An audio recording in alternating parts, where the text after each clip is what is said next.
Ready, driver? Okay, first off, I've loaded up 3 locations on your ARC device map.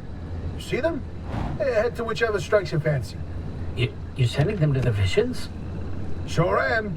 We're gonna use this. My optical vassalizer. We shouldn't use that. Why not? I mean, it's been decades. No way that thing is in any sort of working shape. I've been fixing her up in secret, and I'm sorry. Don't be mad. It's gonna be a surprise for your birthday. Oh, I've gone ahead and made an itty-bitty modification to your headset, driver. I've hooked up the basilizer here to modulate your scan function. Think of it like an extra layer of mayonnaise on your technology sandwich. What are you using the basilizer for? No spoilers. We have to tell the story from the beginning. Driver, get ready to feast your eyes on the Visions.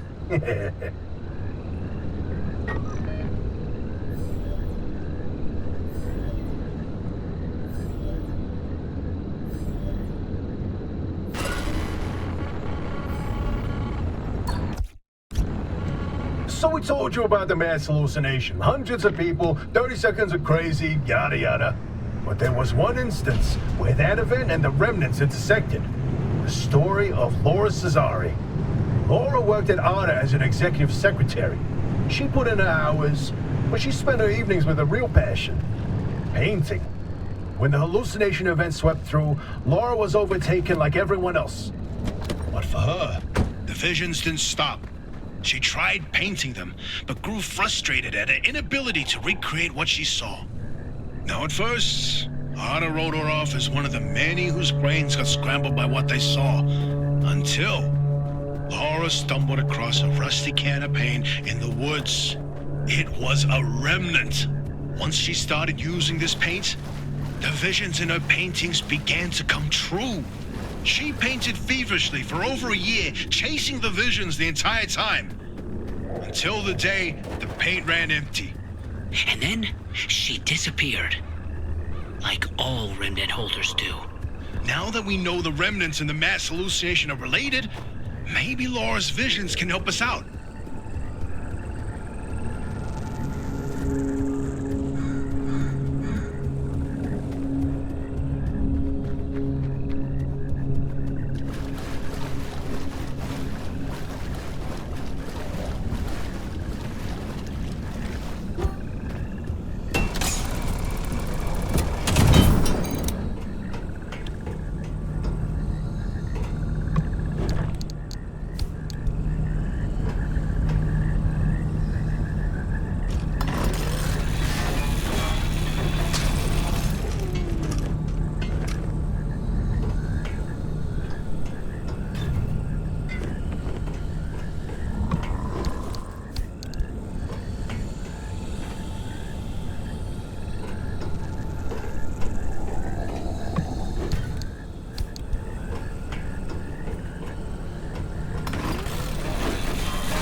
This is where your theory comes in, Francis. You tell him. Oh, look at me babbling away. Francis, you explain it. It's so good. No, it's just... I'd rather not. Hey, come on, we talked about this. You should be proud of your work. Toot your own horn. Not this time. Okay, well, Francis's theory, his entire branch of research was that the zone exhibits a property seen nowhere else on Earth. Every phenomena that occurs here leaves its fingerprint forever on the physical space. So he created this device to pick up on these sub-physical after effects. How did you explain it? It was like identifying a whale's favorite color using only the wake it leaves behind. The rest was science mumbo-jumbo. It's a form of electromagnetic imprint. Anyway, it was a long time ago. And what a better time than now to try it again.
The Great Pile Up.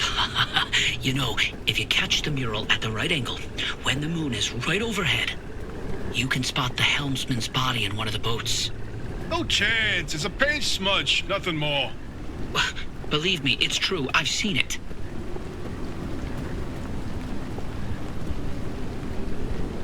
Hey, is it just me, or did this mural look different before?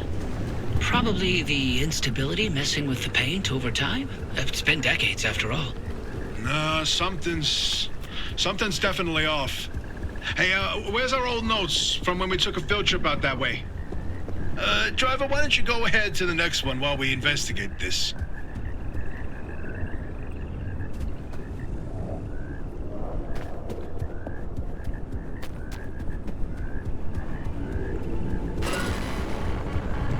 No, I'm telling you, the helmsman never made it out of the zone. He died here.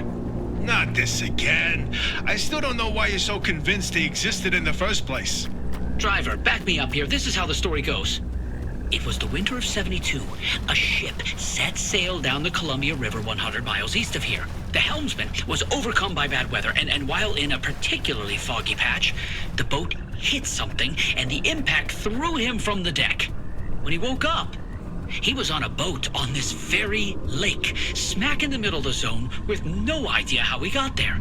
He had with him a ridiculous amount of cash and paid anyone and everyone to get him out of the zone. But no matter how he tried to leave, on foot, in a transport, he would always head into a fog and reemerge on another boat. At last count, the Great Pile-Up was 20 boats high and 30 boats wide. A limb duplication glitch, nothing more. You, of all people, blaming Lim Tech instead of a good old-fashioned mystery? It doesn't add up. Artist's favorite pastime was carting people out of the zone. How could someone actually fail to escape? And a mysterious man with a backpack full of cash, and the one place he can't spend it. Seems awfully fishy to me.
Ah, the Bigfoot mural.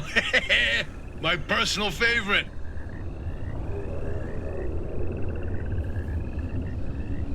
Oh, did you see that, Francis? Oh boy, Francis, look. Look here, it's different from our sketch when we visited in '82. It's all scrambled, but the shape seems familiar. If you tilt your head, doesn't that kind of look like Mount Olympus? Oh, Francis, you flippin' genius! It absolutely is. Wait, let's look back at the first one. What's different there?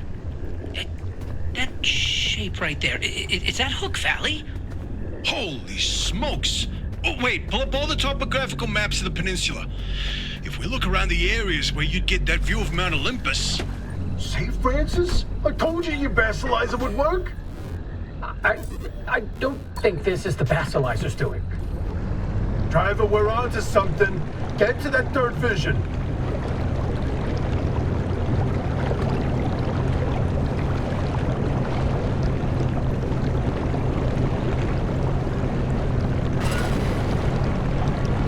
Driver, if you come across a mushroom like the one in the mural, do not eat it. No matter how tasty it might look. You're speaking from personal experience. And let me tell you, it wasn't pretty. Oh, just thinking about it makes me want to puke all over again. You've probably passed the biogenerators by now. They're our source of power in the new zone, and one of the best demonstrations of renewable Lin tech. Yes, these battery farms keep our lights on, but more importantly, they're also the only place in the entire zone where anomalized mushrooms grow. And guess who turned out to be the world's biggest fan of those mushrooms? Bigfoot itself! And the vision foretold its arrival in the zone. It started with those pods hanging from the battery farms. Were found chewed up. At first, they blamed it on the local wildlife. This was back when we used to have some. And then, the sightings of 10-foot tall creatures started that didn't attract much attention on their own. Not until the first footprints were found. The Olympic Peninsula has always had a collection of Bigfoot sightings. But they were rare until Bigfoot had its first taste of the anomalized mushrooms. Then it couldn't stay away. And that's when the Squatches came knocking. They jumped the walls, set up camp, and they got to investigating. Once they learned of the Sasquatch's appetite for these mushrooms, they cultivated entire farms of the stuff. For months, they propagated mushrooms and set traps. And for months, evidence mounted that Sasquatch was making its rounds and evading those traps. Until one night, the experts disappeared. Bigfoot got them, no question. Come on, all 8 at once? How is that possible? Never get in the way of a hungry Sasquatch. So about that last vision. I can't even look at it. Francis, you explain it. And maybe you've already seen them, driver. A freestanding bright blue door in its frame, out in the wilderness with nothing around it. If you do see one, don't get anywhere close to it. I don't want to talk about it. He was pretty close to a doorway when it opened. It's called the inverting doorway. When the door is shut, it's safe. But once in a while, it opens, and everything near it is turned inside out. Its victims are mostly bears, squirrels, and birds. They all go through hell. Meat and bones on the outside, fur and feathers on the inside. It's not fun to see. Once, a group of hikers didn't heed the warning, and... No, we're done here, driver. If you see one, you stay away from it. That's all you need to know. Let's go.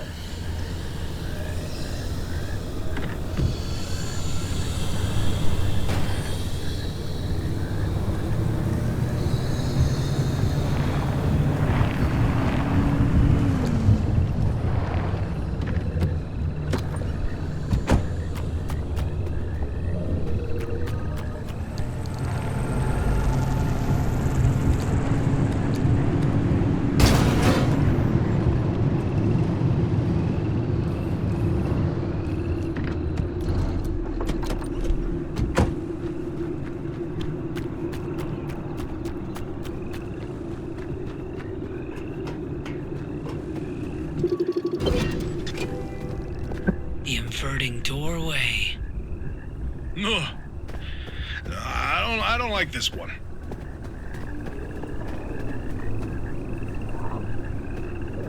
Oh, bingo! See that pattern in the last mural? That flower only grows above a certain elevation. Put the three locations together, and you've got... A square mile in the northeast corner of the deep zone. Huh. The visions were pointing towards something the entire time. Hey, Hoppy, you can stop pretending to ignore us now. Take a look at this fine work. We've pinned down the location for the source of the mass hallucination. That's where the driver needs to go. Well, what do you know? Well, I knew the basilizer worked. What did I tell you, huh? He still doesn't know, Francis. Know what? Hoppy? Not my story to share.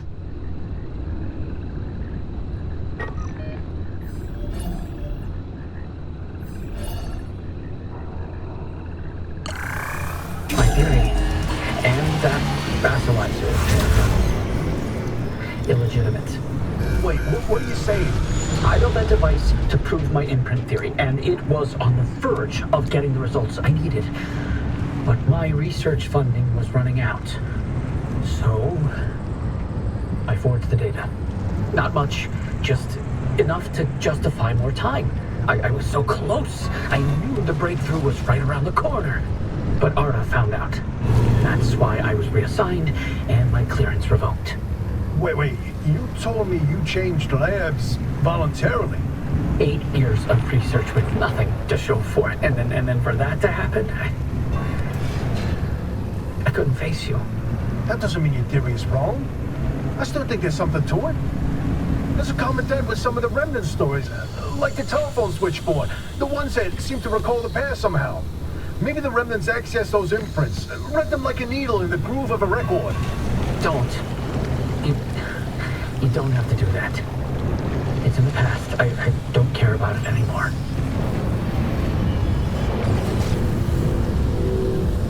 But listen, I've got this suspicion, right? If we can just get the car to the mass hallucination source, what we find they can prove his theory. It's worth a try, isn't it? I'm tired of trying, Tobias. I've tried all my life, And it didn't go so well. look, I don't have one of those fancy degrees that you and Hoppy had. The closest I ever got to science was wiping down your lab benches. But I saw the incredible things that you did with your research. Yeah, well, Arda didn't think they were incredible. I don't care about Arda. I believe in you. Always have. I'm sorry. I can't. I can't do this with her. Abby led the disciplinary committee that stripped my clearance and demoted me to a glorified intern. She sat there and decided how best to humiliate me. I never asked for anything. This one time I do, so I would never have to talk to Abby again. You didn't listen.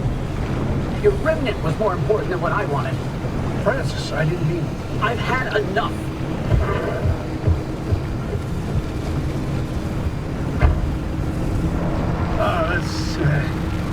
He'll come around. Sorry, driver, we'll see you back at the auto shop.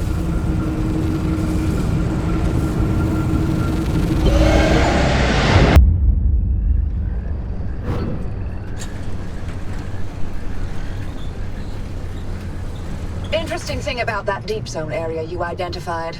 I ran every coordinate in that area through the auto database, and what turns up are access logs with entry records for Dr. K up through March 1963. What? No, the doctor died in 1961, and then the lab accident. So we were told. Then, I found access logs for both that deep zone site and Red Meadow. Years and years worth of activity. The Red Meadow Research Facility? But it was demolished the same year. After the structural damage caused by the... lied about that too, didn't they? It appears so.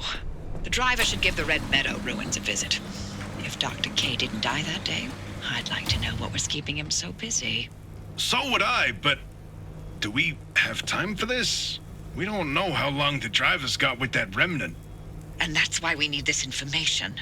Whatever Dr. K was doing relates to all of this. It may be the key to what lies at the end of the road for the driver. agree with you? God, I hate saying that.